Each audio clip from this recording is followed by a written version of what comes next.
Louvando e bendizendo o nome de Jesus, quero convidar você para juntos abrirmos a palavra de Deus. Na primeira carta de João, nós vamos ler o capítulo 1. Louvado seja Deus. Enquanto já pensamos no seguinte título: preocupações centrais para a Igreja de Cristo. O que Deus espera de nós nos dias de hoje? Quais são algumas dessas principais preocupações que estão no coração de Deus e que devem também incendiar a nossa vida e os nossos corações? Essa palavra é uma palavra que nos desafiará a uma vida de mais intimidade com Deus, a um conhecimento profundo de quem é o Espírito Santo. Uma palavra que nos desafiará à prática da construção de um legado para as futuras gerações. E a gente também vai conversar um pouquinho aqui sobre o poder da nossa comunhão. A comunhão que o Espírito Santo gera no meio do seu corpo. Sabe, irmãos e irmãs, vivemos dias que descarregam sobre nós N preocupações. Algumas legítimas. Precisamos nos preocupar com a alimentação, com a saúde dos nossos filhos, da nossa casa, com o bem-estar da nossa família. Temos preocupações que envolvem a vida profissional. Enfim, muitas dessas preocupações precisam mesmo nos ocupar. Porém, tantas outras preocupações acabam não sendo legítimas porque se transformam em fins e não em meio. Preocupações que giram em torno da nossa própria necessidade, do nosso próprio umbigo e que nem sempre glorificam a Deus. Isso no âmbito pessoal, familiar e mesmo eclesiástico, como igreja. Portanto, somos desafiados a nos voltarmos para as preocupações do Senhor da igreja. O que preocupa o coração de Deus nos dias de hoje?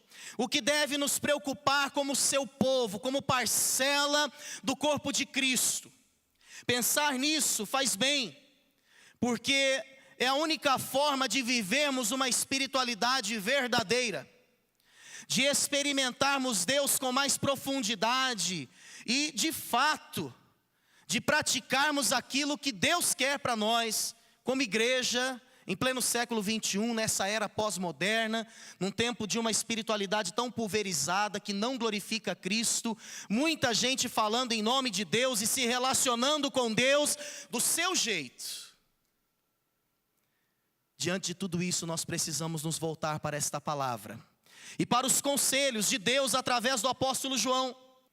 E João, então, na sua mensagem, inspirado por Deus, ele faz uma igreja voltar-se para essas preocupações, resgatar novamente essas prioridades que haviam se perdido ao longo da sua trajetória. Uma igreja que já tinha várias décadas e que por conta do correr dos anos tinha perdido a qualidade da vida espiritual. Essa mensagem mexe conosco nos dias de hoje e nos aponta também essas preocupações fundamentais de Deus para a sua igreja, para as nossas vidas. E a primeira dessas preocupações, irmãos e irmãs, é a preocupação quanto ao conhecimento real de Deus. João, ele inicia a sua carta falando sobre conhecimento de Deus. Não um conhecimento teórico, mas ele experimentara um conhecimento prático. Ele inicia o seu texto dizendo: eu quero falar a vocês acerca daquilo que eu ouvi. Eu falo daquilo que vi e que as minhas mãos apalparam.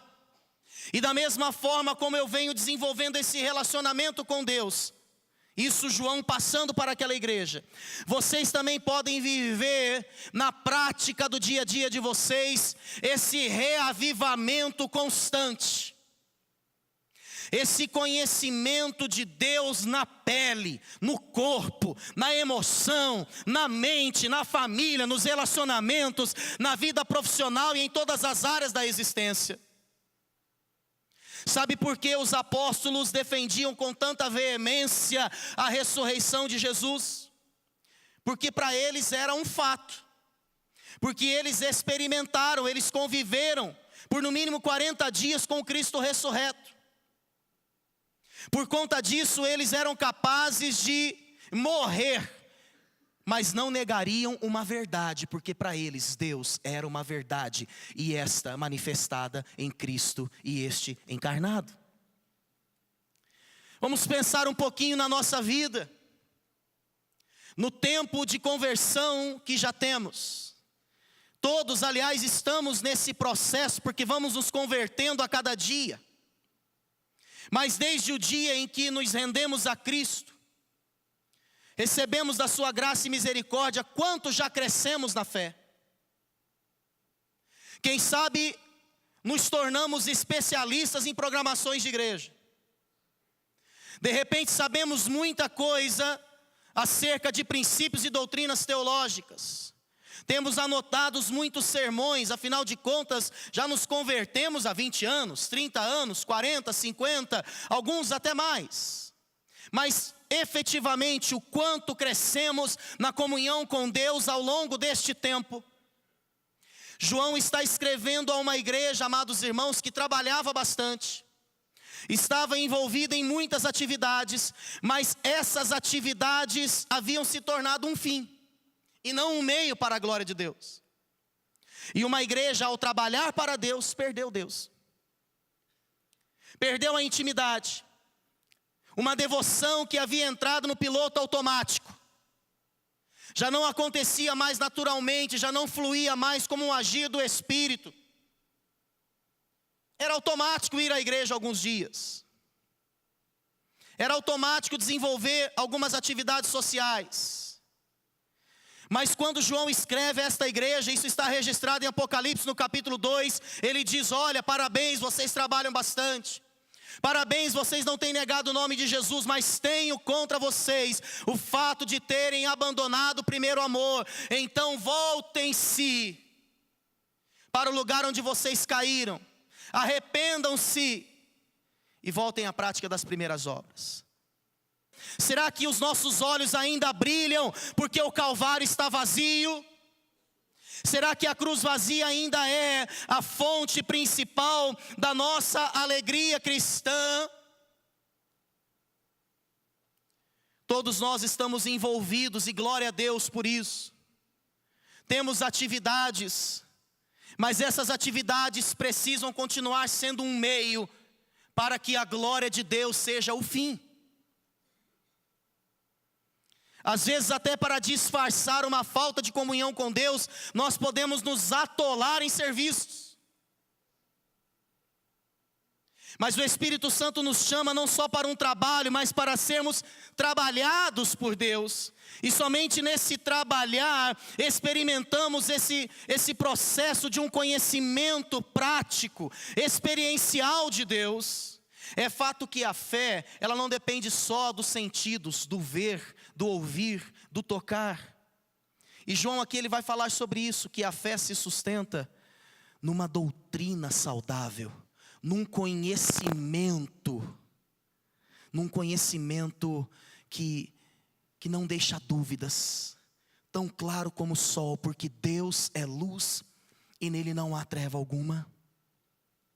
Era fundamental que esta igreja voltasse para uma prática de espiritualidade que tivesse Cristo como centro, e não o conhecimento como centro, e não uma experiência meramente individual como centro. Hoje nós vemos isso sendo pregado aos quatro ventos aí, através da mídia, das redes sociais, dizendo que a sua verdade é o que te basta, é absoluta, e você pode se relacionar com Deus do jeito que você quiser. Quantas pessoas aí estão pregando uma evolução do homem através do conhecimento e não por meio da regeneração promovida por Cristo Jesus? Por isso hoje nós somos chamados a viver uma espiritualidade encarnada. Acreditar num Deus que se fez como nós, com exceção do pecado. As lágrimas que hoje nós choramos, Ele já chorou. Os sofrimentos pelos quais passamos, Ele já passou. Sentiu solidão. Viveu decepções, frustrações, desilusões, inúmeras vezes. Foi açoitado, humilhado, escorraçado. Ele viveu o que nós vivemos, irmãos. Olha que beleza essa doutrina e como isso pode ser libertador para as pessoas nos dias de hoje. Falar de um Deus que é soberano, que está assentado no alto e sublime trono, mas ao mesmo tempo falar de um Deus que vem até nós. Falar de um Deus que se identifica com a nossa dor e que faz da nossa luta a sua luta. Como está o nosso nível de conhecimento prático de Deus? A nossa fé tem a sua suficiência no nome de Jesus? Mas há aqui uma segunda preocupação, que serviu não só para a igreja de Éfeso, mas para as igrejas da Ásia Menor, já que esta é uma carta circular, foi para outras comunidades. Mas uma preocupação que também deve ser a nossa preocupação, a preocupação da construção de um legado. A primeira, conhecimento real de Deus. A segunda, construção de um legado. João está falando para a terceira geração da igreja de Éfeso. Essa igreja havia se formado muitos anos antes, e os seus fundadores, na sua maioria, já não estavam mais presentes quando João escreveu este texto. Era uma igreja relativamente jovem, por isso João faz questão de falar em alguns momentos especificamente aos jovens. E para trabalhar essa questão da construção da fé e do legado nas novas gerações, ele fala aos pais e ele fala aos filhos. No capítulo 2, verso 13 e 14, ele fala aos pais, para que os pais pensassem a respeito da construção da fé nos filhos. Mas ele fala aos filhos, para que também pudessem comparar a fé que agora viviam, em relação à fé que os seus pais viveram. Irmãos, para João, construir legado era uma consequência natural de conversão. Se eu estou num processo de conversão, se já fui lavado e redimido pelo sangue de Jesus, o meu repertório vai ser celestial, a minha cultura vai ser a cultura do céu. Vou falar sobre as questões que envolvem o reino de Deus e vou falar com alegria, vou falar com prazer, vou inspirar meus filhos, meus netos, porque isso faz parte da minha vida, tão natural ao ponto de João dizer várias vezes na sua carta: o que recebi eu passei, o que chegou a mim alcançou vocês. Por que será que algumas coisas chegam em nós e param? Talvez porque não chegaram. Talvez porque nós ainda não fomos convencidos, não fomos impactados. Porque uma vez impactados, nós vamos transmitir, nós vamos passar. João estava escrevendo a uma igreja jovem, e ele está dizendo: é hora de retomar a fé que os seus pais viveram. A intensidade da fé vivida pelos fundadores da igreja de Éfeso não foi vivida, ou não estava sendo vivida nesse contexto, pelos seus netos. Nós precisamos pensar qual fé nossos filhos vão viver. Será que amanhã eles estarão aqui adorando, celebrando a Deus, quem sabe pregando, ministrando, orando, intercedendo, visitando? Será que amanhã serão líderes de células, terão seus discípulos, serão discipulados por alguém? Nós precisamos pensar nisso, irmãos. Não basta que a igreja seja uma boa igreja para nós, precisa ser uma igreja extraordinária para as crianças, para os adolescentes, para os jovens. Nós estamos numa igreja que pensa nisso. Não são os pais que têm que complementar a educação cristã que a igreja passa, é o contrário. A igreja vem como a cereja do bolo, apenas confirmando aquilo que os nossos filhos aprendem em casa. E aprendem de uma forma festiva, abençoada, participativa, não pesada, não mecânica. Porque tem pais que também querem enfiar a Bíblia na cabeça do filho. E aí o menino pega a pirraça e fica difícil. Nós precisamos pedir a Deus graça para com criatividade impactarmos a vida dos nossos filhos. O conhecimento e a memória se constroem envolvendo emoção, irmãos. O nosso cérebro grava as informações que foram recebidas por nós através de emoção. Você sabia disso? Todas as informações que nós recebemos durante o dia e a noite, elas vão para o sistema límbico. Uma memória que salva a curto prazo. Enquanto estamos dormindo, o cérebro está trabalhando. algumas dessas informações vão para a lixeira, nós nunca mais vamos nos lembrar delas.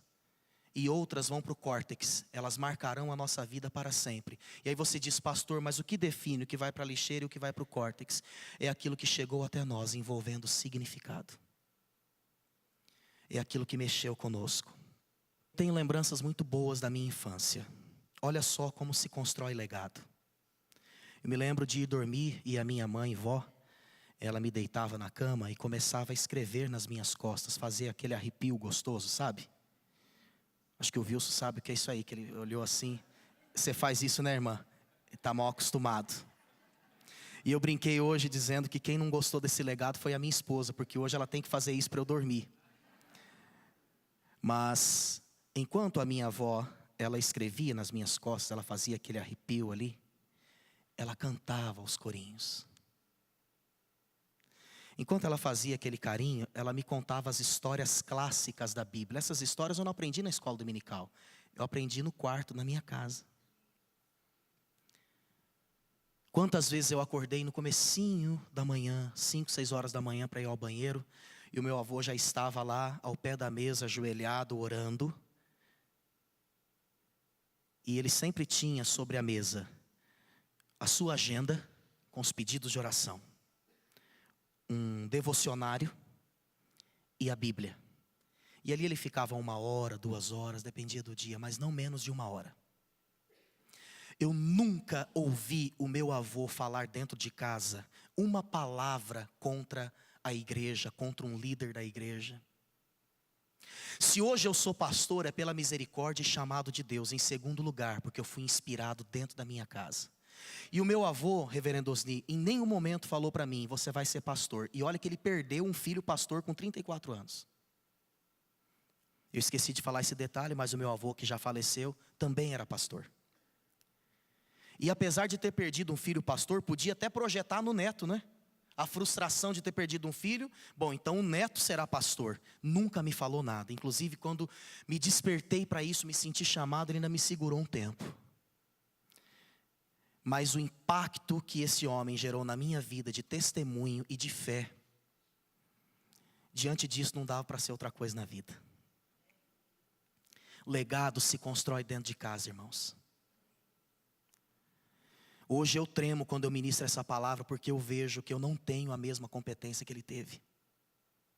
E eu peço que Deus tenha misericórdia da minha vida, porque eu sinto que eu preciso me aproximar ainda mais dos meus filhos. Eu oro com eles, eu oro, conto histórias bíblicas, conto. Hoje mesmo vindo para cá, meu filho é líder de célula aqui. E ele estava me mostrando o esboço da célula, a gente estava conversando um pouco sobre isso. Hoje eles estão falando lá sobre a graça transformadora. Olha que tema bonito. Mas eu sinto que é possível e necessário e urgente fazer mais, com mais qualidade, para a construção desse legado. Então, irmãos e irmãs, antes de entrarmos aqui na parte final, já quero solicitar a ajuda aqui da tecladista. Quero só lembrar você, as 2 primeiras preocupações centrais para nós, como igreja: conhecimento real de Deus, construção de um legado. E por fim, somos chamados a viver uma comunhão inquebrantável. Há um sinal visível do nosso relacionamento com Deus. E esse sinal é a forma como eu me relaciono com você e você comigo. Talvez não haja um meio mais eficaz para mostrarmos que nós servimos a Deus do que servindo uns aos outros.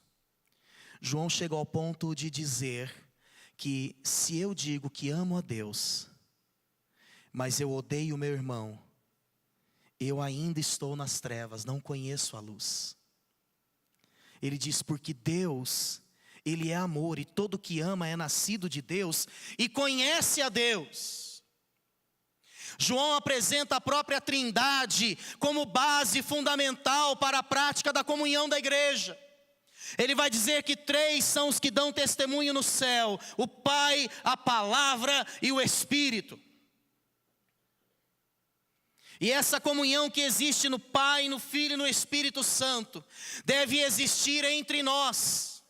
A palavra usada aqui para comunhão é um termo que nós conhecemos, koinonia.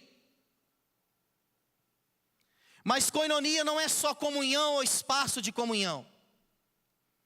Exercer koinonia significa despir-se de interesses pessoais para abraçar uma causa coletiva. Na koinonia, não é o meu ego. O que pesa não é o que eu quero, mas é o que Deus quer para o seu povo. Não é a minha função no corpo, mas é a missão que Deus entregou ao corpo. Se a minha função pode colaborar para a chegada da missão, amém. Se a minha função está impedindo a missão, então eu tenho que repensar a minha função. Quem vive muito apegado à função ainda não entendeu o que é koinonia. Porque koinonia tem muito mais a ver com missão e propósito do que com função. Quem está apegado à função talvez vive uma série de milindres. O pastor não me olhou, não falou comigo. Porque eu vi algo que eu não gostei, eu não quero. Comunhão pressupõe uma ambiência onde exortação e inspiração acontecem concomitantemente, simultaneamente.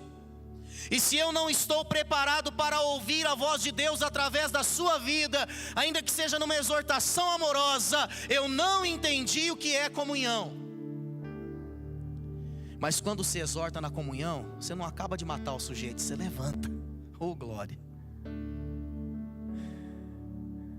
A admoestação, ela vem carregada de amor, ela vem firme. Mas ela não vem com o dedo apontado, ela vem com uma mão estendida. Ela vem para nos alinhar novamente com o propósito do eterno Deus. Queridos irmãos, o que tem impactado essa cidade, as pessoas que vêm aqui, antes de ser a nossa música, antes de ser o nosso púlpito, é a nossa comunhão. Sabia disso?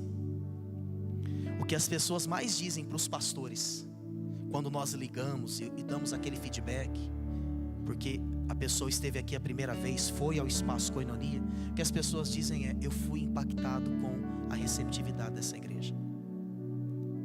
Não que não tenhamos um louvor abençoado, uma palavra abençoada, mas o que impacta as pessoas não são estruturas, são pessoas.